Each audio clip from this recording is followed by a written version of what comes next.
یہ وہ لوگ ہیں جو ان کے علماء تھے، خاص طور پر کتاب کا علم رکھتے تھے، اور اپنے آپ کو زیادہ بہتر طور پر وہی اہل کتاب کہتے تھے، یعنی ہمیں کتاب کا علم ہے۔ وہ ان کے لیڈرز تھے، اور آپ سمجھ لیجئے کہ انہی کا جو تکبر تھا وہ عوام تک پہنچا ہوا تھا، ٹھیک ہے۔ تو یہاں سے جو مراد ہے وہ ان کے لیڈرز ہیں، یعنی اہل کتاب، خاص طور پر علماء یہود۔ اور اسی طرح جو مشرکین ہیں ان میں بھی، یعنی من کا لفظ ان کے ساتھ بھی آتا ہے، ان کے بھی جو بڑے بڑے سردار تھے وہی لیڈ کر رہے تھے عام عوام کو۔ اور تیسری چیز یہ ہے، اللہ تعالیٰ فرماتے ہیں کہ یہ دونوں نہیں چاہتے کہ تم پر، علیکم میں کم سے مراد مسلمان ہیں، یعنی مشرکین کے لیڈرز ہوں یا علماء یہود ہوں، یہ نہیں چاہتے اے مسلمانوں کہ تم پر تمہارے رب کی طرف سے کوئی بھی خیر اترے۔ اور یہاں پر خیر سے کیا مراد ہے؟ اسلام، ٹھیک ہے۔ یعنی یہ تمہیں مسلمان ہوتا ہوا نہیں دیکھ سکتے یا دیکھ پا رہے۔ اسپیشلی جو علماء یہود تھے وہ یہ جانتے تھے کہ مسلمان سچے دین پہ ہیں، اور ان کو اس بات کی جیلس تھی بڑی شدید کہ ایک گروپ جو ہے اس پر جب اللہ تعالیٰ کی کتاب آئی اور اللہ تعالیٰ کے احکامات آئے اور انہوں نے سبمٹ کر دیا اور یہ ہم سے آگے بڑھ گئے اور اللہ تعالیٰ کے اب پسندیدہ یہ ہے، یہ بات وہ دل سے جانتے تھے، اور اس بات پر وہ حسد کرتے تھے کہ یہ ہم سے آگے بڑھ گئے ہیں، کسی طرح بھی اب وہ یہ کہ یہ بھی انکار کر دیں، کفر شروع کر دیں، اسلام چھوڑ دیں۔ سیدھی بات یہ تھی کہ وہ اسلام چھوڑ دیں، کیونکہ وہ سمجھتے تھے اسپیشل ہم ہیں۔ مکہ کے مشرکین سمجھتے کہ وہ اسپیشل ہیں because they are the custodians of بیت اللہ، یعنی اللہ تعالیٰ کے گھر کے کسٹوڈینز ہیں۔ لیکن اللہ سبحانہ و تعالیٰ فرماتے ہیں وَاللَّهُ يَخْتَصُّ بِرَحْمَتِهِ مَن يَشَاءُ، کہ تمہارا اپنے آپ کو اسپیشل سمجھنا اس بات کی گارنٹی نہیں ہے کہ واقعی تم اسپیشل ہو، اور تمہارا کسی چیز کو ریجیکٹ کر دینا ضروری نہیں ہے کہ واقعی وہ چیز ریجیکٹ کرنے کے قابل ہے۔ اس بات کی اتھارٹی تمہارے پاس نہیں ہے۔ یعنی اللہ سبحانہ و تعالیٰ نے یہاں اس بات کا ان کا جواب نہیں دیا کہ وہ کیا کہہ رہے ہیں، بلکہ اللہ تعالیٰ فرماتے ہیں کہ وہ اپنی رحمت کے ساتھ جس کو چاہے مخصوص کر لیتا ہے، خاص کر لیتا ہے۔ تو گویا یہاں ایک چیز ہمیں بڑی ضروری سمجھنی ہے، وہ یہ کہ اسلام ایک خیر ہے، ٹھیک ہے، اسلام ایک خیر ہے، اور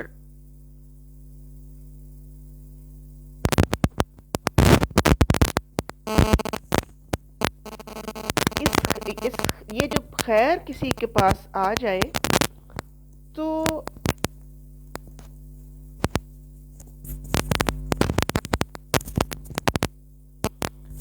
اس پر انسان کو بڑا پراؤڈ فیل کرنا چاہیے، ٹھیک ہے، اس پر انسان کو بہت پراؤڈ فیل کرنا چاہیے کہ میں اگر مسلمان ہوں تو میرے ہاتھ میں بھلائی ہے، خیر ہے۔ اور آپ دیکھیں کہ اس وقت جو امت مسلمہ کی حالت ہے، اور حالت سے میری مراد یہ ہے کہ ہم اس وقت اپنے عروج کے دور میں نہیں ہیں۔ سارے اقوام عالم میں خاص طور پر مسلمانوں کو کتنا کمتر سمجھا جا رہا ہے، کتنا سٹیٹس ان کا کم ہو گیا ہے۔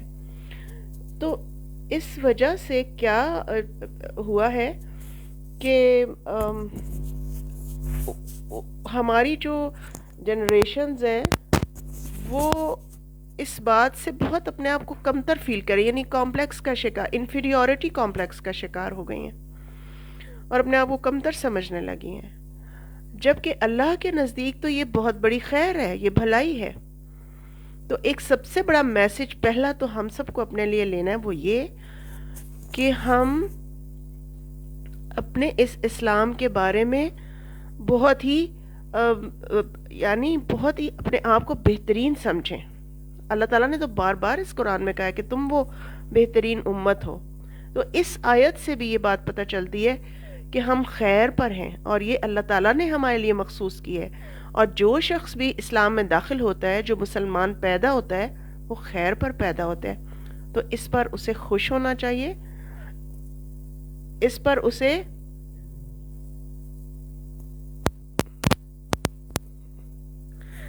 اسے خوش ہونا چاہیے، اور اس پر اسے اللہ تعالیٰ کا شکر ادا کرنا چاہیے. ٹھیک ہے نا؟ تو اب اور خاص طور پر اپنی اگلی جو جنریشن ہے اس کو یہ میسج دینے کی ضرورت ہے. لیکن اس میسج کو بھی ہم بہت ہی اچھے طریقے سے، اپنے بہترین عمل سے، اپنی بہترین کوشش سے ہم میسج دیں گے. صرف لیکچرز دینے سے یا سرمنز دینے سے تو یہ بات نہیں پھیلتی نا، یا یہ بات میسج جو ہے وہ کنوے نہیں ہوتا. اور آپ دیکھیے کہ اس خیر سے مشرکین بھی اور یہود بھی دونوں جالس تھے، اس خیر سے جو اللہ سبحانہ و تعالیٰ نے آخر میں اتاری تھی. تو اس کے لیے ہمیں کتنا پراؤڈ فیل کرنا چاہیے، اور کتنا بہترین فیل کرنا چاہیے، اور کتنا زیادہ اللہ تعالیٰ کے سامنے اپنی ول کو سبمٹ کر دینا چاہیے کہ اللہ تعالیٰ نے ہمیں خیر کے لیے مخصوص کیا ہے. واللہ یختص برحمتہ من یشاء واللہ ذو الفضل العظیم. یعنی اللہ سبحانہ و تعالیٰ بڑے فضل والا ہے. تو یہ جو خیر ہے یہ اللہ تعالیٰ کا فضل ہے. ایک اور طرح سے ہم اس کو یوں دیکھتے ہیں کہ اللہ تعالیٰ نے یہود کو یہ کہا تھا نا کہ انی فضلتکم علی العالمین، میں نے تمہیں جہان والوں پر فضیلت دی ہے. اور یہاں پر اللہ تعالیٰ کہہ رہے ہیں کہ واللہ ذو الفضل العظیم، کہ اللہ تعالیٰ فضل عظیم کا مالک ہے. مگر اب وہ فضل بنی اسرائیل کے پاس نہیں رہا اللہ کا، اب وہ بنی اسماعیل کی طرف شفٹ ہو گیا ہے. تو بہرحال یہ جو اس کا خلاصہ ہے اس آیت کا وہ یہ کہ نمبر 1، اسلام خیر ہے، بھلائی ہے، اور اللہ تعالیٰ نے اس کے لیے جس کو بھی مخصوص کیا ہے وہ اس پر خوش ہو، اللہ کا شکر ادا کرے، اور اپنی ول کو اس کے سامنے سبمٹ کر دے، اور اس بات کی پرواہ نہ کرے کہ باقی جو مذاہب کے لوگ ہیں وہ اس کو کیا سمجھتے ہیں، کمتر سمجھ رہے ہیں یا اس کو کمتر فیل کروا رہے ہیں، وہ کبھی بھی یہ بات نہ سمجھے. اور یہ کہ تیسری بات یہ ہے کہ وہ جانتے ہیں خاص طور پر اہل کتاب اور ان کے علماء کہ مسلمان حق پر ہیں، اور اللہ تعالیٰ نے جو آخر میں کتاب بھیجی ہے یہ حق کی کتاب ہے. اور پھر یہ کہ انہوں نے اس کا انکار کیا ہے. ٹھیک ہے؟ تو جب کوئی شخص کسی خیر کا انکار کرتا ہے تو وہ چاہتا ہے کہ باقی لوگ بھی انکار کر دیں. اب ان کی یہ ساری کوششیں آپ دیکھیں کہ اس دور میں ہمیں لگتا ہے جیسے بہت تیزی سے کامیاب ہوتی چلی جا رہی ہیں. مسلمان یوتھ کو ایسے کاموں میں لگا دینا کہ جس سے ان کی زندگی ضائع ہو رہی ہے، ان کی زندگی کا مقصد ضائع ہو رہا ہے، اور وہ ان کے پروپیگنڈے کا شکار ہو رہے ہیں. یعنی اگر وہ یہ کہتے ہیں کہ تمہارا دین صحیح نہیں ہے، یا اس کے یہ جو لائف سٹائل ہے یہ بہت پرانا ہے، اور اس کا جو طریقہ کار ہے وہ اس دور میں چلنے والا نہیں ہے، تو اس پروپیگنڈے کا شکار اس وقت دیکھیں مسلمان کتنے زیادہ ہو گئے. وہ اس تہذیب کو تہذیب حاضر سمجھتے ہیں، اور اسلام کو ایک پرانا ورژن سمجھتے ہیں، اور اس کو فالو کرنے میں فالو کرنا ان کے لیے باعث شرم ہے. تو اللہ تعالیٰ نے یہاں بڑی واضح طور پر ہمیں چیز بتا دی ہے، ما یود الذین کفروا من اہل الکتاب ولا المشرکین. یہ مشرک اور اہل کتاب تو چاہتے ہیں کہ تم کفر کر دو، تم انکار کر دو. کس بات کا؟ اللہ کے احکامات کا، اس کی پسند کا، اس کی رضا کا انکار کر دو، اور یہ کہ اسلام کو ناپسند کر دو. جبکہ حقیقت یہ نہیں ہے. حقیقت کیا ہے کہ اللہ تعالیٰ نے خیر اتاری ہے اسلام کی صورت میں، اور جو اس شیڈ کے نیچے آئے گا وہ اللہ کی رحمت کا مستحق ہو جائے گا. تو ہمیں اس پر پراؤڈ فیل کرنا چاہیے کہ اللہ سبحانہ و تعالیٰ نے ہمیں مسلمان پیدا کیا ہے، اسلام میں پیدا کیا ہے. ٹھیک ہے؟ اب ہم آگے بڑھتے ہیں. آیت نمبر 106 اللہ تعالیٰ فرماتے ہیں ما ننسخ من آیت او ننسیہا نأتی بخیر منہا او مثلہا، کہ ہم جو آیت بھی منسوخ کرتے ہیں یا اسے بھلوا دیتے ہیں، ہم اس سے بہتر لے آتے ہیں یا اس جیسی ہی۔ الم تعلم ان اللہ علی کل شیء قدیر، کیا تم جانتے نہیں ہو کہ بے شک اللہ تعالیٰ ہر چیز پر قادر ہے، قدرت رکھتا ہے۔ تو یہاں پر جو نسخ کا قانون ہے، اس کے بارے میں ذرا تھوڑا سا ڈیٹیل سے آپ سے بات کرتی ہوں کہ اس کا مطلب کیا ہے۔ سب سے پہلی چیز تو ذرا سا ہم لفظوں پہ غور کر لیں۔ ننسخ کا مطلب ہوتا ہے کسی چیز کو منسوخ کر دینا، ریپلیس کرنا، ٹرانسفر کرنا اور کاپی کرنا، ٹھیک ہے۔ اور ننسیہا کا مطلب ہوتا ہے کسی چیز کو بھلوا دینا۔ نون کی جو پیش ہے وہ بھلا دینے نہیں بلکہ بھلوا دینے کے معنوں میں ہے۔ تو کیونکہ یہ اللہ تعالیٰ کہہ رہے ہیں کہ ہم کسی چیز کو ریپلیس نہیں کرتے، نہ بھلواتے ہیں، بلکہ ہم اس سے بہتر لے آتے ہیں یا اس جیسی ہی کوئی چیز لے آتے ہیں۔ اب یہ ہے کہ اس کے دو معنی ہیں، دو طرح سے ہم اس کو سمجھیں گے۔ یہود مسلمانوں کے اوپر کیونکہ اٹیک پہ اٹیک کرتے رہتے تھے، تو دو طرح کے اٹیکس انہوں نے کیے تھے۔ ایک تو یہ کہ اگر تورات بھی اللہ ہی کی کتاب ہے تو اللہ تعالیٰ نے قرآن سے اس کو ریپلیس کیوں کر دیا؟ اور دوسری یہ چیز ہے کہ جو آیات قرآن میں اترتی ہیں محمد صلی اللہ علیہ وسلم کچھ عرصے کے بعد ان کو چینج کر دیتے ہیں۔ مثلا شراب ہی کی آیات آپ لے لیں، اگر ہم قرآن میں دیکھیں تو، کیونکہ اس میں گریجویشن ہے۔ شروع میں یہ کہا گیا کہ یہ کوئی بہتر چیز نہیں ہے، پھر سیکنڈ اس کا حکم یہ آیا کہ جب شراب پی ہو تو نماز کے قریب نہ آؤ، اور تیسرا حکم جا کے آیا کہ اس کو چھوڑ دو، یعنی یہ بہتر چیز نہیں ہے۔ اب یہ جو دونوں کانسیپٹس ہیں، ان کو اب ہم باری باری سمجھنے کی کوشش کرتے ہیں۔ پہلی بات تو یہ ہے کہ ہمیں یہ بات سمجھ لینی چاہیے کہ یہ جو نسخ ہے قرآن مجید میں ہے، یا ویسے بھی اس کا مطلب یہ ہے کہ جیسے میں نے کہا کہ خوب سے خوب تر، یعنی عروج اور ترقی کے نقطہ نظر سے اس کو ہم سمجھیں۔ اللہ تعالیٰ کے نسخ جو ہے یہ اللہ تعالیٰ کے اس وعدے کی تکمیل ہے جو اس نے حضرت موسیٰ اور حضرت عیسیٰ علیہ السلام سے فرمایا تھا کہ وہ اپنا آخری نبی بھیجے گا جو اللہ کی شریعت کو مکمل کر دے گا، ساری طیبات کو حلال کرے گا اور بری چیزوں یعنی خبائث کو حرام ٹھہرائے گا، اور بہت سی پابندیوں سے لوگوں کو آزاد کر دے گا، ٹھیک ہے۔ یہ اللہ کا وعدہ تھا۔ اب اس سلسلے میں ہم سمجھ لیتے ہیں کہ پہلی بات تو یہ ہے کہ اللہ تعالیٰ نے وعدہ کس طرح پورا کیا، کہ اللہ تعالیٰ نے جو شریعت قرآن سے پہلے بھیجی تھی، اس وقت انسان کی جو حالت تھی، جو ترقی تھی، یا اس کا جو مینٹل لیول تھا، رفتہ رفتہ اس مینٹل لیول نے ترقی کرنی تھی۔ اور اگر ان دو ادوار کا بھی کمپیریزن کیا جائے تو انسانی ترقی اس نقطہ کمال تک جا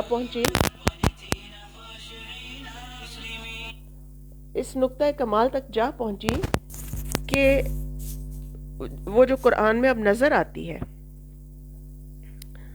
اصل میں اللہ تعالیٰ نے انسان کی فطرت ایسی بنائی ہے کہ وہ آہستہ آہستہ آہستہ آہستہ کر کے ہی اس مقام تک پہنچ سکتا تھا جیسے اب پہنچ گیا ہے جہاں پر۔ اور پھر جب وہ انسان نے ترقی کی تو اللہ تعالیٰ نے جو پھر دین بھیجا، وہ اس کے ذہنی اور اس کے سوشل تقاضے جو تھے، اس کے عقلی تقاضے جو تھے یا اجتماعی زندگی کے تقاضے تھے، قرآن کے احکامات اس سے مناسبت رکھتے ہیں، ٹھیک ہے۔ پھر یہ کہ جو تورات کے احکامات تھے ان کو بھی ہم دیکھتے ہیں کہ وہ اس وقت اگر ہم ان کی اگر کچھ ایسی چیزیں بھی ملتی ہیں جو ویسے تو انہوں نے اپنے احکامات کو مسخ کر لیا تھا، لیکن اگر چند چیزوں پر غور کریں تو معلوم ہوتا ہے کہ وہ اس دور میں جب انسان تمدنی طور پر، عقلی اور ذہنی طور پر ترقی کرتا ہوا یہاں پہنچ گیا ہے تو کچھ احکامات کو تبدیل کرنے کی بھی ضرورت تھی۔ مثال کے طور پر یہ ان کے ہاں آتا ہے کہ مثلا جو شراب تھی وہ ان کے علماء کے لیے تو حرام تھی، لیکن عام لوگوں کے لیے انہوں نے اس کو حلال کر دیا ہوا تھا۔ ظاہر ہے یہ چینج کر دیا ہوا تھا حکم، اس کو بھی تبدیل کرنے کی ضرورت تھی۔ پھر کچھ بے جا پابندیاں ان پر لگا دی تھی انہوں نے خود بھی۔ مثلا حضرت یعقوب علیہ السلام نے اپنی بیماری کی وجہ سے اپنے اوپر کچھ چیزیں یعنی کچھ چیزوں کا استعمال چھوڑ دیا تھا، لیکن رفتہ رفتہ علماء یہود نے اس کو حرام ہی ٹھہرا دیا، اور کچھ چیزیں اللہ سبحانہ و تعالیٰ نے سزا کے طور پر ان پر حرام ٹھہرا دی تھی۔ مثلا جیسے چربی، یہ ہمیں ملتا ہے تاریخ سے کہ یہ ان پر حرام تھی۔ تو اس قسم کی بہت سی مثالیں پیش کی جا سکتی ہیں۔ تو میں نے پہلی جو بات کی ہے وہ یہ کہ انسان ذہنی طور پر اپنے ابتدائی دور سے ترقی کر چکا تھا۔ نمبر 2، جو تورات کے احکام تھے ان میں بھی کہیں تدریج کی ضرورت تھی تو کہیں تبدیلی کی، کیونکہ وہ کچھ ان کے لیے احکامات تھے ان کے مزاج کے مطابق۔ اور پھر یہ کہ ایک بات یہ بھی تھی جو اللہ تعالیٰ نے، جسے میں نے شروع میں بتایا کہ وعدہ کیا تھا حضرت موسیٰ اور حضرت عیسیٰ علیہ السلام سے، تو اس میں اس کے جواب میں ایک جو کوٹیشن آتی ہے بائبل میں موسیٰ علیہ السلام کی کہ خداوند تیرا خدا تیرے ہی درمیان سے تیرے بھائیوں سے میری مانند ایک نبی برپا کرے گا، تم اس کی بات سننا، اور پھر یہ کہ تمہیں اس میں سے اپنے خدا کی آواز سننی پڑے گی۔ تو پھر یہ کہ انہوں نے یہ بھی کہا کہ اللہ تعالیٰ نے کہا ہے کہ میں تیری مانند ایک نبی برپا کروں گا اور اس کے منہ میں اپنا کلام ڈالوں گا، اور جو کچھ میں اسے حکم دوں گا وہی وہ ان سے کہے گا۔ تو یہ ایک وعدہ بھی تھا نا کہ ایک نبی آئے گا۔ اب یہ والی ساری چیزیں یہود اپنی کتابوں میں پڑھتے تھے، مگر پھر بھی جب قرآن آیا تو انہوں نے اس کا انکار کر دیا۔ تو اصل جو چیز ہے جو زیادہ بڑے سیناریوں میں ہمیں دیکھنی ہے وہ یہ کہ یہاں پر کیونکہ یہود کی بات ہو رہی ہے تو ڈیفینیٹلی تورات کو منسوخ کر کے جو قرآن لایا گیا ہے، بڑے تناظر میں ہمیں منسوخ کرنے والی آیت میں ہم نے یہ والی چیز کو دیکھنا ہے کہ اللہ تعالیٰ نے ان کی اس کتاب کو ظاہر ہے منسوخ کر کے، منسوخ اس معنی میں کہ وہ اللہ کی کتاب تو رہے گی کہ اس نے اتاری تھی، لیکن اب اس کے احکامات کو چھوڑ کے قرآن کے احکامات کو ہی اپنانا ہوگا، کیونکہ منسوخ کرنے کا مطلب یہ کینسل کرنا نہیں ہے، بلکہ میں نے جیسے کہا کہ ریپلیس کرنا، ایک کی جگہ پہ سے دوسری چیز کو لے آنا۔ تو اللہ تعالیٰ نے ریپلیس کر دیا ہے، پہلی بات تو یہ ہے۔ اور جہاں پر آیت اینڈ ہو رہی ہے وہ یہ کہہ رہی ہے کہ علم تعلم ان اللہ علی کل شیء قدیر، اس کو آگے جا کے بھی دیکھیں گے کہ اللہ تعالیٰ کے قبضہ قدرت میں ہے یہ سب کچھ، تو اس لیے اس نے تبدیل کر دیا ہے۔ اور اگر ہم قرآن کے معنوں میں دیکھیں تو قرآن مجید میں بھی جو زیادہ تر ہمیں چیز سمجھ میں آتی ہے وہ یہ کہ وقت کے ساتھ ساتھ کچھ چیزوں میں گریجویشن ہے، جیسے شرابی کے احکامات ہیں، جس میں نے پہلے آپ سرچ کر دیا کہ 3 احکامات کے نتیجے میں پھر شراب حرام ہوئی، دوسری یعنی گریجویشن ہے، ٹھیک ہے۔ دوسری چیز یہ ہے کہ نسخ کا تعلق احکام اور قوانین سے ہے، عقیدے سے یا ایمان یا اخلاق اور یا صفات سے اس کا تعلق نہیں ہے۔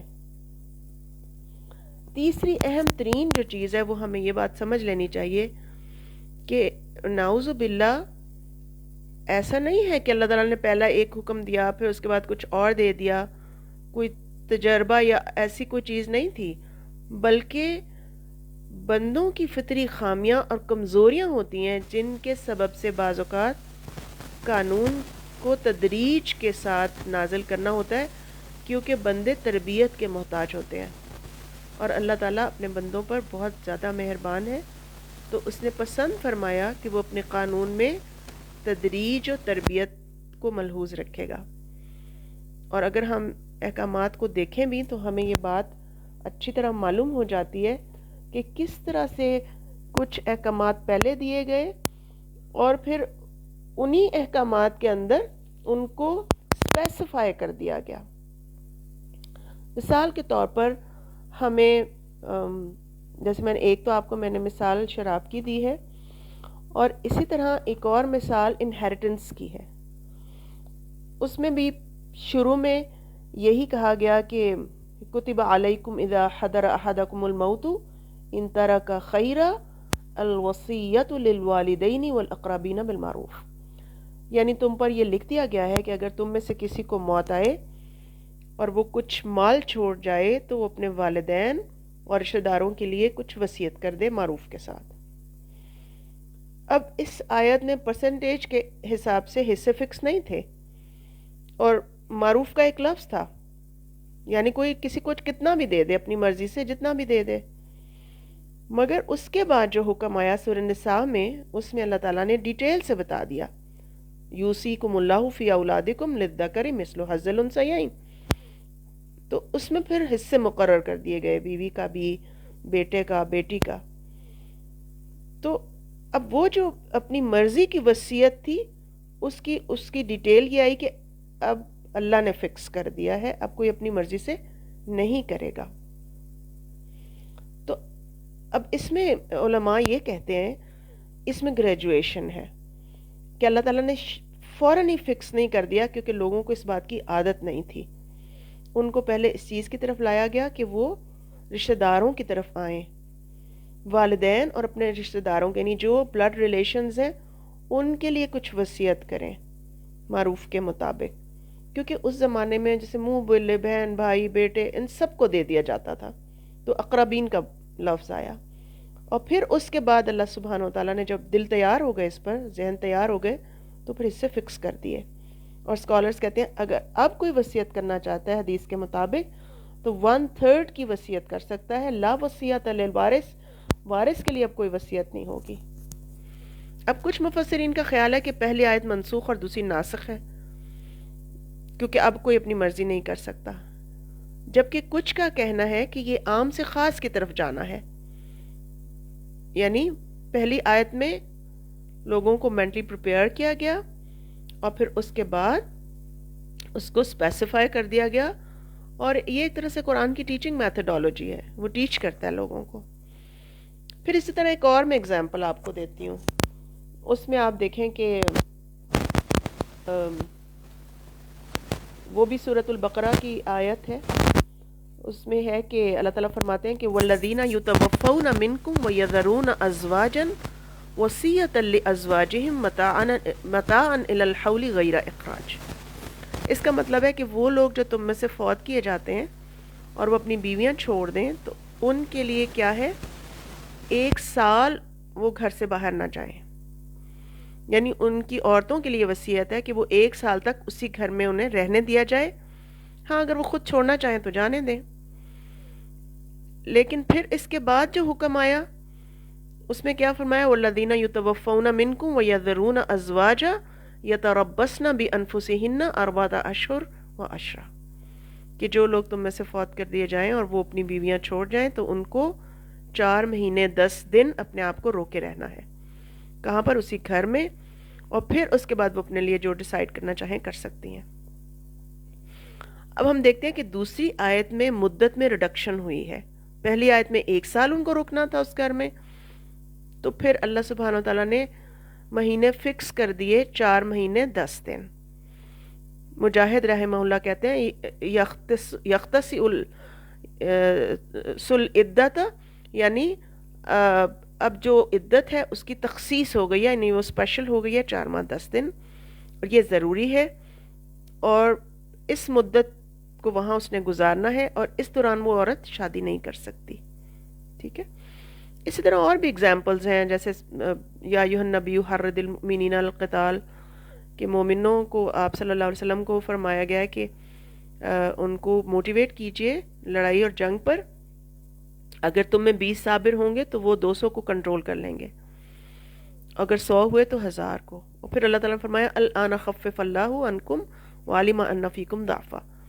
اور اب اللہ تعالیٰ نے اس کو کم کر دیا ہے، اگر تم میں سے 100 صابر ہوئے تو وہ 200 پر غالب آ جائیں گے. یعنی پہلے 1 اور 10 کی نسبت تھی اور پھر 1 اور 2 کی نسبت ہے. پہلے تم میں سے 1 10 کو ہینڈل کر سکتا تھا، اور اگر ویک بھی ہوئے تو 1 2 پر تو ضروری قابو پا لے گا. تو اس میں بھی آپ دیکھیے کہ سچویشنز کے مطابق مومنوں کو بتایا گیا، کیونکہ ہم دیکھتے ہیں کہ سارے مومن بھی ایک جیسے اسٹرانگ نہیں ہوتے، اسٹرانگ ایمان والے نہیں ہوتے. تو ایک اعلیٰ چیز بتا دی گئی 1 to 10، اور پھر نیچے 1 to 2 بھی بتا دی گئی کہ یہاں تک یہ آ سکتا ہے. تو بہرحال یہ دونوں چیزیں ہمارے سامنے ہیں حالات کے مطابق، کیونکہ اسکالرز یہ کہتے ہیں کہ جن آیات کو ہم منسوخ کہتے ہیں، بعض حالات میں ابھی بھی ان پر عمل کیا جائے گا جب ویسے ہی حالات ہوں گے جب یہ آیات اتری تھی. تو کیونکہ وہ قرآن کا حصہ ہیں اس لیے ان پر عمل ہو سکتا ہے. لیکن جو لوگ مسلمان پیدا ہوئے ہیں وہ ان آیات پر ہی عمل کریں گے جو بعد میں، جس میں اللہ سبحانہ وتعالیٰ نے احکامات کو فکس کر دیا ہے. امید ہے کچھ سمجھ آ گئی ہوگی انشاءاللہ تعالی. پھر اس کے بعد اللہ تعالیٰ فرماتے ہیں کہ الم تعلم، کیا تم جانتے نہیں ہو. اب یہاں ہم ایک چیز ہمیں نوٹ کرنی ہے کہ الم تعلم سنگولر ہے، الم تعلمون نہیں آیا، تعلم. اور عام طور پر ہم نے یہ بات دیکھی ہے نا قرآن میں کہ جہاں کہیں مخاطب میں سنگولر کا صیغہ آتا ہے تو وہاں مراد نبی صلی اللہ علیہ وسلم ہوتے ہیں. لیکن ہمیں یہ بات بھی جاننی ہے ہر جگہ پر ایسا نہیں ہے. ٹھیک ہے. اور یہاں پر جو سنگولر کو مخاطب کیا گیا ہے یا خطاب ہے، تو اس میں اس سوال کا جواب دیا گیا ہے اصل میں کہ اللہ تعالیٰ یہاں فرماتے ہیں نا کہ الم تعلم ان اللہ علی کل شیء قدیر، کیا تم جانتے نہیں ہو کہ اللہ کے پاس ہر چیز کی پاور ہے. یہ اس سوال کا جواب ہے یا اس اعتراض کا جواب ہے. اب آپ دیکھیے، اعتراض تو کسی ایک شخص کے ذہن میں آتا ہے نا. ایسا تو نہیں ہوتا کہ شام کو سوئے، رات کو سوئے سارے، اور صبح اٹھے تو سب کے ذہن میں ایک ہی بات تھی. ایسا تو نہیں ہوتا. کسی ایک کے ذہن میں کوئی ایسی بات آتی ہے اور جس کو وہ پھر پروپیگیٹ کر دیتا ہے اور وہ سب اس کے بارے میں سوال کرنے لگتے ہیں. تو ایسا ہی ہوا ہوگا کہ نسخ کیوں ہوا ہے، تو رات کو کیوں ہٹایا گیا، یا قرآن میں آیات ایک ہی حکم کے بارے میں کیوں آ رہی ہیں. تو اللہ تعالیٰ نے بھی اسپیشلی اسی شخص کو خطاب کیا ہے جس کے ذہن میں سب سے پہلے یہ خیال آیا تھا، الم تعلم، کیا تم نہیں جانتے کہ اللہ تعالیٰ ہر چیز پر قدرت رکھتا ہے. تو بنی اسرائیل کو ایک طرح سے ڈانٹ پڑی ہے. اس کو کہتے ہیں استفہام تقریری، کہ اس کے ذریعے ڈانٹا گیا ہے. اچھا، یہاں پر ایک زبردست چیز ہے کہ اللہ تعالیٰ نے اپنے آپ کو کیا کہا اپنے بارے میں، علی کل شیء قدیر. یہ نہیں کہا کہ علیم حکیم، کہ اللہ کو سارا علم تھا، وہ جب چاہے کوئی حکم اتار دے. وہ حکیم ہے، اس کے پاس وزڈم ہے، وہ اس کو پتہ ہے کہ کون سا حکم کس وقت میں اتارنا ہے. بلکہ یہاں قدیر کہا گیا، اس کی قدرت اور پاور کا ذکر کیا گیا ہے. امام راغب الاصفہانی کہتے ہیں القدیر کے 2 معنی ہیں. یعنی ایک تو اللہ تعالیٰ کی قدرت یعنی کیپیبلٹی، اور دوسری اس کی قدر یعنی اس کا اندازہ یا اس کی کیلکولیشن. اس کا مطلب یہ ہے کہ وہ جو کرتا ہے ایگزیکٹلی وہی وہ ہوتا ہے جس کی ضرورت ہوتی ہے، یعنی ایگزیکٹلی وہی ہوتا ہے. اس کی کیلکولیشن بڑی سٹرونگ ہے. قدر اللہ جس کو کہتے ہیں نا، قدیر میں روٹ وہی ہے. تو اللہ سبحانہ و تعالیٰ نے جب تورات بھیجی تو اس وقت اسی کی ضرورت تھی، اور جب قرآن بھیجا تو اس وقت انسانیت کو قرآن ہی کی ضرورت تھی. اور قدیر ہے اللہ سبحانہ و تعالیٰ، اور مخلوق اس کے مقابلے میں اس قابل بھی نہیں کہ اس کو یہ معلوم بھی ہو کہ کس وقت میں کیا چیز کی ضرورت ہے، اور وہ محض اعتراضات کرتے رہتے ہیں. ٹھیک ہے. اور اسی لیے پھر اگلی بھی آیت میں یہی کہا گیا، الم تعلم ان اللہ لہ ملک السماوات والارض وما لکم من دون اللہ من ولی ولا نصیر. کہ کیا تم جانتے نہیں ہو، یعنی اے وہ شخص جس نے یہ اعتراض کیا ہے، وہ یہ جانتا نہیں ہے کہ اللہ کے لیے ہے آسمان اور زمین، اور تمہارے پاس اللہ کے علاوہ کوئی ہے کون؟ کوئی حامی بھی نہیں ہے اور کوئی مددگار بھی نہیں ہے۔ Who can protect you؟ کون ہے تمہارا ولی؟ کون تمہیں ایڈ دے گا؟ کون تمہیں سپورٹ کرے گا؟ اور کون ہے تمہارا مددگار اگر اللہ تعالیٰ تمہیں چھوڑ دے؟ اچھا، یہاں پر ایک اور باریک سی بات آپ نوٹ کریں کہ اللہ تعالیٰ فرما رہے ہیں کہ ملک السماوات والارض، یعنی اگر زمین سین ہے جس کو دیکھا جا سکتا ہے، تو جو آسمان ہے وہ انسین ہے، اور پھر یہ کہ السماوات کہا گیا، اور اس میں آپ دیکھیں کہ السماوات سے مراد پھر 7 heavens ہے نا، اس کی جمع آئی ہے آسمانوں کی، تو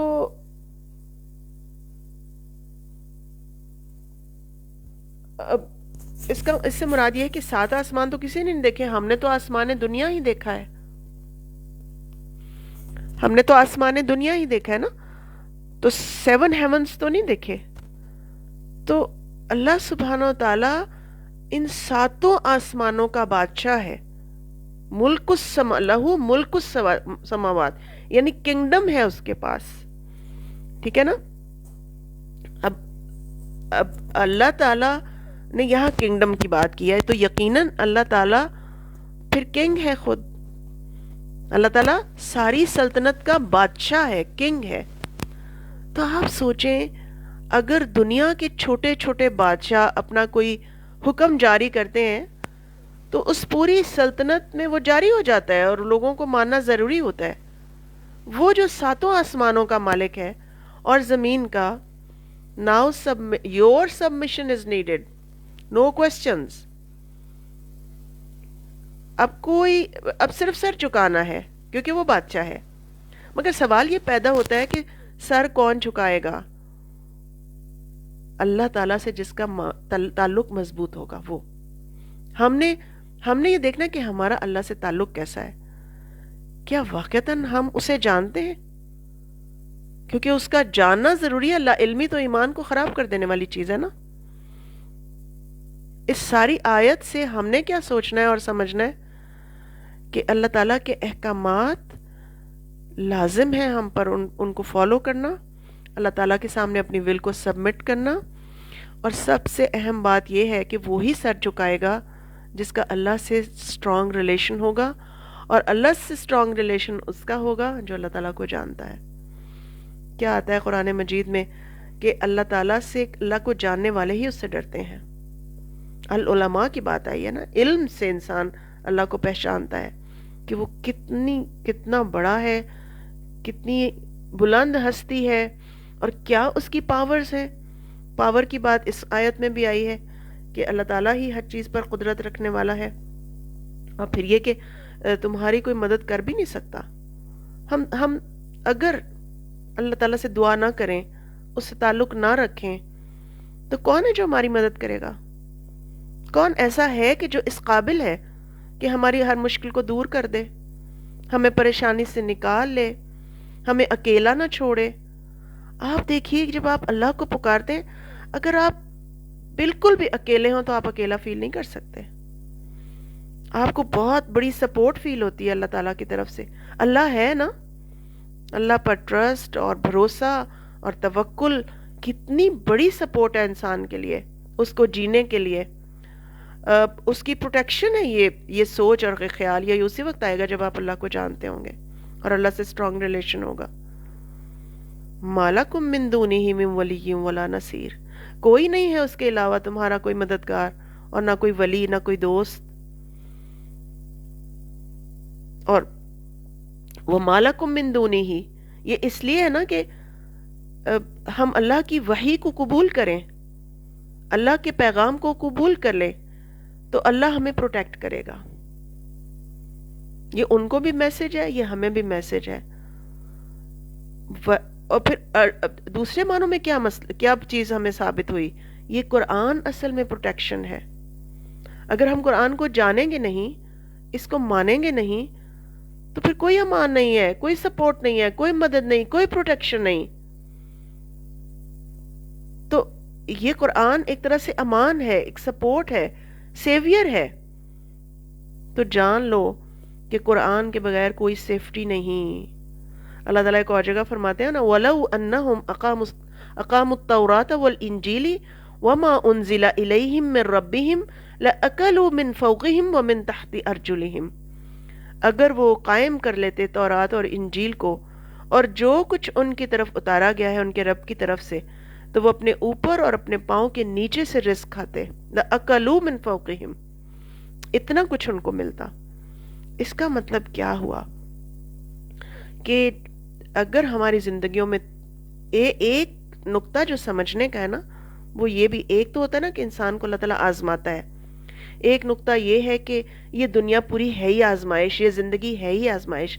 لیکن اس کے ساتھ ساتھ یہ بات بھی ہمیں سمجھنی ہے کہ زندگیوں میں تنگی اور پریشانی اس وجہ سے آتی ہے کہ ہم اللہ تعالیٰ کے سامنے اپنا سر نہیں جھکاتے.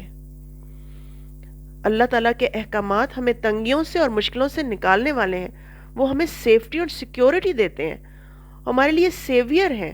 اللہ کی سپورٹ ہمیں حاصل ہو جاتی ہے، ہم اللہ کی طرف ہو جاتے ہیں، ہم حزب اللہ بن جاتے ہیں. اولئک هم الغالبون، وہی پھر غالب آنے والے ہیں. تو بہرحال یہ آیات بہت گہری ہیں. ہم صرف ان کو اس طرح نہ سمجھ کے رہ جائیں کہ بس یہ بنی اسرائیل کے لیے ہیں یا یہود کے لیے ہیں. ان میں سے بہت گہرے لیسن ہم سب کے لیے بھی نکلتے ہیں. اگر قرآن ان کے لیے پروٹیکشن ہے، ہم سب کے لیے بھی پروٹیکشن ہے. لیکن یہ کیسی پروٹیکشن ہے کہ ہم نے اس کو ابینڈن کیا، ہم نے اس کو چھوڑ دیا ہے. کئی دفعہ ہم اس کو پڑھ لیتے ہیں، پھر ہم سمجھتے ہیں کہ ہمیں آ گیا ہے. یہ صرف انفارمیشن نہیں ہے، this is a tool to make relations with اللہ سبحانہ و تعالیٰ. کیونکہ یہ اللہ کا کلام ہے نا. اب کہاں سے پتہ چلتا ہے کہ یہ اللہ کا کلام ہے؟ آپ نے کبھی غور کیا ہے؟ اللہ تعالیٰ نے اس کو اپنی کتاب میں خود کہا ہے کہ یہ اللہ کا کلام ہے. کیونکہ اللہ تعالیٰ فرماتے ہیں سورہ توبہ میں وَإِنْ أَحَدٌ مِّنَ الْمُشْرِكِينَ اسْتَجَارَكَ فَأَجِرْهُ حَتَّى يَسْمَعَ كَلَامَ اللَّهِ، کہ اگر مشرکین میں سے تم سے کوئی پناہ مانگے تو اس کو دے دو یہاں تک کہ وہ اللہ کا کلام سن لے. اور مفسرین کی متفق کا رائے ہے یہاں کلام اللہ سے مراد اللہ کی کتاب یعنی قرآن ہے. اور جیسے پہلے بھی ہم نے بات کی تھی کہ آپ یہ سوچیں کہ اللہ کا کلام سے کیا مراد ہے کہ اللہ سبحانہ و تعالیٰ نے حضرت جبریل علیہ السلام کو بول کے یہ بتایا کہ یہ والی آیات ہیں جو محمد صلی اللہ علیہ وسلم کے دل پر نازل کرنی ہے. اللہ تعالیٰ spoke to جبریل علیہ السلام. یہ اللہ کا کلام ہے اور اسی لیے کہا گیا ھذا کتاب مبارک انزلناہ، یہ کتاب مبارک ہے جس کو ہم نے اتارا ہے. یہ اللہ کا کلام ہے، یہ مبارک ہے. اور ظاہر ہے پھر جو کوئی اس سے تعلق رکھے گا برکتوں سے مالا مال بھی ہوگا، سیف اینڈ سیکیور بھی ہوگا، اور اللہ تعالیٰ کی مدد اور ایڈ بھی پائے گا، اور ہر لحاظ سے اللہ تعالیٰ کی رضا پائے گا. اور پھر حضرت جبریل علیہ السلام نے بول کے رسول اللہ صلی اللہ علیہ وسلم کو یہ سنایا، اور پھر آپ نے بول کر صحابہ کرام کو سنایا. کتنی بڑی بات ہے یہ، اور کتنی پھر یہ آپ سوچیں کہ ہمارے لیے بڑی بلیسنگ ہے اس کتاب کو سمجھنا، اس کتاب کے ساتھ مسلسل تعلق رکھنا، اور پھر یہ کہ اس کو باعث سے رحمت اور برکت سمجھنا اور اس کے احکامات کو دل کے ساتھ لگا کے رکھنا. اب ہم آگے بڑھتے ہیں. دیکھیے آیت نمبر 108. اللہ سبحانہ و تعالیٰ فرماتے ہیں ام تريدون ان تسألوا رسولكم كما سئل موسى من قبل ومن يتبدل الكفر بالایمان فقد ضل سواء السبیل. کیا تم چاہتے ہو کہ تم سوال کرو اپنے رسول سے ویسے ہی جیسے سوال کیے گئے تھے موسیٰ علیہ السلام اس سے پہلے، اور جو کوئی بدل دے گا ایمان کو کفر سے تو وہ سیدھے راستے سے بھٹک گیا. اب ایک بات یہ ذہن میں رکھیں، یہاں مخاطب کون ہے؟ سب سے پہلے ہمیں یہ سمجھنا ہے یہ کس کو کہا جا رہا ہے ام تریدون ان تسألوا رسولکم، کیونکہ ہم یہاں پر صرف اس سے مراد کچھ مسلمانوں کو ہی سمجھتے ہیں، لیکن بعض مفسرین نے یہ نقطہ بھی نکالا ہے کہ یہاں خطاب یہود سے بھی ہے اور مسلمانوں سے بھی ہے۔ ام تریدون ان تسألوا رسولکم، کیا تم چاہتے ہو کہ تم سوال کرو اپنے رسول سے؟ اب جو نبی صلی اللہ علیہ وسلم ہے وہ کیا صرف مسلمانوں کے لیے رسول بنا کے بھیجے گئے ہیں؟ دس از دا کوسچن۔ نہیں، بلکہ آپ کو خود آپ کی زبان سے کہلوایا گیا، کل انی رسول اللہ علیکم جمیعا، میں تم سب کی طرف اللہ کا رسول بنا کر بھیجا گیا۔ تو یہاں جو یہود بھی طرح طرح کے سوال نبی صلی اللہ علیہ وسلم سے کیا کرتے تھے، تو ان کو متنبع کیا گیا ہے کہ جس طرح تم لوگ پہلے، یعنی تمہارے سے پہلے جو تمہارے اینسیسٹرز تھے وہ موسیٰ علیہ السلام سے سوال کرتے تھے، کیا تم آج اپنے اس رسول سے بھی ویسے ہی سوال کرو گے؟ ٹھیک ہے۔ اور دوسرے مخاطبین جو ہیں وہ مسلمان ہیں، ان کو کہا گیا ہے کہ جیسے یہ لوگ یہود موسیٰ علیہ السلام سے سوال کرتے تھے، کیا تم اپنے رسول سے اس طرح کے سوال کرو گے؟ اب یہ کون سے سوال تھے؟ بیکاز ہم جانتے ہیں کہ قرآن میں کتنی بار آیا یسألونک یسألونک، وہ آپ سے پوچھتے ہیں خرچ کرنے کے بارے میں، ماذا ينفقون پڑھا ہے نا ہم نے، کہ وہ تو آپ سے سوال کرتے ہیں کیا خرچ کریں، یا اس کے علاوہ بھی بہت سارے سوالات ہیں، اور ان کو اپریشیٹ کیا گیا، ان کے جوابات دیے گئے ہیں، اور یہ بھی پوچھا گیا، بلکہ آپ صلی اللہ علیہ وسلم کو کہا گیا نا کہ یہ آپ سے میرے بارے میں پوچھیں تو ان سے کہیے کہ میں قریب ہوں۔ آپ کو یہ آیت بھی آتی ہے، سورۃ البقرہ کی آیت ہے، وَإِذَا سَأَلَكَ عِبَادِي عَنِّي فَإِنِّي قَرِيب، کہ میرے بندے اگر تم سے میرے بارے میں پوچھیں تو انہیں بتا دو۔ تو کوئی سی مثبت سوال کو کنڈیم نہیں، بلکہ یہاں کس طرح کے سوالات سے منع کیا گیا ہے، یہ اس کو سمجھنے کے لیے آپ ایک سچویشن کو سمجھیں۔ جیسے کلاس میں کچھ سٹوڈنٹس تو اس لیے سوال کرتے ہیں کہ انہیں بات سمجھ نہیں آئی ہوتی، مگر بعض سوالات اس لیے کیے جاتے ہیں کہ کلاس میں ڈسٹربنس پھیلائی جائے یا ٹیچر کی انسلٹ کی جائے۔ تو اس آیت میں اللہ تعالیٰ سوال کرنے سے منع نہیں فرما رہے، بلکہ ان کو ان کی ہیبٹس کے بارے میں بتایا جا رہا ہے کہ ان کا رویہ جو موسیٰ علیہ السلام کے ساتھ رہا تھا آج بھی وہی ہے۔ کیا کہا تھا انہوں نے جب موسیٰ علیہ السلام نے کہا تھا کہ ان اللہ یأمرکم ان تذبحوا بقرہ، کہ اللہ تعالیٰ تمہیں حکم دیتا ہے کہ تم گائے ذبح کرو، تو انہوں نے کیا کہا تھا؟ اتتخذنا ہزوا، کیا آپ ہم سے مذاق کرتے ہیں؟ ادعو لنا ربک یبین لنا ما ہی، ذرا پکاریے اپنے رب کو اور بتائیں کہ وہ کیسی ہو، اور پھر سوال پہ سوال نا، اس کا رنگ کیسا ہو، اور یہ کہ ہم پہ تو مشتبہ ہو گئی ہے، ہمیں ذرا دوبارہ بتا دیجئے۔ اور پھر یہ کہ وَإِذِ اسْتَسْقَىٰ مُوسَىٰ لِقَوْمِهِ، پھر پانی مانگا انہوں نے، پھر انہوں نے کہا کہ ہم ہرگز صبر ہی نہیں کر سکتے جب تک کہ ہمیں پیاز اور دال اور سبزی اور یہ سب چیزیں کیوں نہ دے دی جائیں، اور پھر یہ کہا کہ لَن نُؤْمِنَ لَكَ حَتَّىٰ نَرَى اللَّهَ جَهْرَةً، کہ ہم تو ہرگز ایمان نہیں لائیں گے جب تک کہ اللہ کو دیکھ ہی نہ لیں۔ ٹھیک ہے نا؟ تو اس طرح کے جو سوالات تھے نا، جس میں کئی دفعہ وہ رسول اللہ صلی اللہ علیہ وسلم کی انسلٹ بھی کرتے تھے نعوذ باللہ، یا بعض سوال بھی صرف تنگ کرنے کے لیے چھیڑ دیتے تھے، تو ان سوالوں سے منع کیا گیا ہے۔ ایک اور یہاں تھوڑا سا میں انٹرسٹنگ نقطہ آپ سے شیئر کروں کہ اللہ تعالیٰ فرما رہے ام تریدون ان تسألوا رسولکم، ام یہاں پر آیا، یعنی یہاں پر کچھ اور لفظ آ بھی آ سکتا تھا، تو یہ ام کیا ہے؟ یہ اس وقت آتا ہے جب پیچھے سے کوئی بات چلی آ رہی ہو، یعنی یا یہ تو یا پھر یہ، تو پہلے کیا چیز ہے جس کے بعد پھر یہ ام آیا ہے؟ کیونکہ پہلے انہوں نے یہ بات کہی تھی کہ یہ کیوں منسوخ ہو رہی ہیں آیات، یا تورات کو کیوں منسوخ کیا جا رہا ہے، تو اللہ تعالیٰ نے ان کو بتایا تھا کہ اللہ تعالیٰ جب کسی چیز کو منسوخ کرتا ہے یعنی ریپلیس کرتا ہے تو اس سے بہتر لاتا ہے یا اس جیسی لاتا ہے، وہ زمین و آسمان کا بادشاہ ہے، ہر چیز کو کرنے کی قدرت رکھتا ہے۔ مسئلہ یہ ہے کہ مسئلہ یہ ہے یا یہ کہ تم میرے رسول سے سوالات کر کے اس کو تنگ کرنا چاہتے ہو، یعنی تم سوالات کیوں کر رہے ہو کہ یہ منسوخ کیوں ہو گئی آیت، یا یہ یوں کیوں ہو گیا، یوں کیوں ہو گیا؟ تم کسی بات کو سمجھنا چاہتے ہو، یا صرف تم میرے رسول کو تنگ کرنا چاہتے ہو؟ تم اس حکم کو قبول کرنے کی بجائے سوالات پر اتر آئے ہو، اور تم اس سے اللہ کو چیلنج کرنے کی کوشش کرتے ہو، بیکاز رسول سے کوسچننگ اللہ سے کوسچننگ ہے۔ اور اس کی دلیل کیا ہے؟ من یطیع الرسول فقد اطاع اللہ، جس نے رسول کی اطاعت کی اس نے اللہ کی اطاعت کی، ٹھیک ہے نا؟ تو اصل یہ اس لیے آیا کہ یہ پیچھے سے اٹیچڈ ہے، تو ہم نے ساری آیات کو بہت مربوط کر کے سمجھنا ہے، ٹھیک ہے؟ میں نے آپ کو ایک ایک چیز واضح کر دی، اور پھر اس کے بعد یہ کہ رسولکم، اور ایک اور چیز تریدونا کہا گیا، تم چاہتے ہو، تسألونا نہیں کہا گیا، تریدونا، یعنی اگر ان کی نیت درست ہوتی تو اللہ تعالیٰ فرماتے کہ تم سوال کرنا چاہتے ہو۔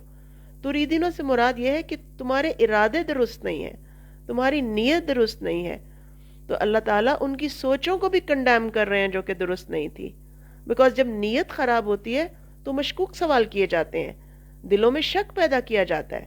مثال کے طور پر یہ وہ مسلمانوں سے کوسچن کرتے تھے، کیا واقعی یہ جو تم پر آتی ہیں آیات یہ وہی ہی ہے؟ کیا واقعتاً محمد صلی اللہ علیہ وسلم اللہ کے رسول ہیں؟ کیا شراب واقعی بری چیز ہے؟ اور یہ ربا کیوں چھوڑ دیا؟ کیونکہ وہ ربا کے تو سردار تھے۔ کیا یہ ربا واقعی بری چیز ہے؟ اس طرح کے سوالات کر کے مشکوک کرتے تھے۔ تو اللہ تعالیٰ کیا کہہ رہے ہیں؟ اب آیات کو ذرا دیکھیے، اب جو سمجھ آئی آپ کو، ام تریدون ان تسألوا رسولکم، کیا تم چاہتے ہو کہ تم اپنے رسول سے ویسے ہی سوال کرو جیسا کہ موسیٰ علیہ السلام؟ اور موسیٰ علیہ السلام سے جو سوال کیے گئے تھے وہ سارے کے سارے مشکوک تھے، مذاق اڑانے کے لیے تھے، اور احکامات سے بچنے کے لیے تھے، اور ان کو تنگ کرنے کے لیے کیے جاتے تھے۔ آپ دیکھ لیجئے کہ قرآن میں جتنا کچھ کوٹ کیا گیا ہے، کبھی وہ کہتے کہ موسیٰ تم ہمیں یہاں کیوں لے آئے ہو، پیچھے فرعون آ رہا ہے، کبھی یہ کہ ہمیں بھی ایسے ہی بت بنا دیجئے، کبھی یہ کہ ہمیں اللہ تعالیٰ کو ہم دیکھنا چاہتے ہیں، اور اس طرح کے عجیب عجیب سوالات وہ کرتے تھے، اور وہ سب کے سب خراب نیت سے کیے جاتے تھے۔ اللہ تعالیٰ نے ان کو کنڈیم اور ریجیکٹ کیا ہے، اور پھر اللہ سبحانہ وتعالیٰ اب نتیجہ نکالتے ہیں وَمَن يَتَبَدَّلِ الْكُفْرَ بِالْإِيمَانِ فَقَدْ ضَلَّ سَوَاءَ السَّبِيلِ، اور جو کوئی پھر ایمان کی جگہ پہ کفر کو لانا چاہے گا، تبدیل کرنا چاہے گا ایمان سے کفر، تو پھر کیا ہوگا؟ وہ تو سیدھی راہ، اس سے وہ لاسٹ ہے، وہ اپنے راستے سے بھٹک گیا ہے۔ یعنی اس سے یہ بھی پتہ چلتا ہے کہ ابھی کچھ تھوڑا بہت جو ایمان تمہارے اندر ہے نا اللہ کو ماننے کا، اس کو بھی ختم نہ کر دو اس طرح کے حرکتیں کر کے۔ کفر کیا ہے؟ اللہ پر ایمان نہ ہونا، اور اس کے اپوزٹ ایمان ہے، یعنی اللہ پر ایمان ہونا۔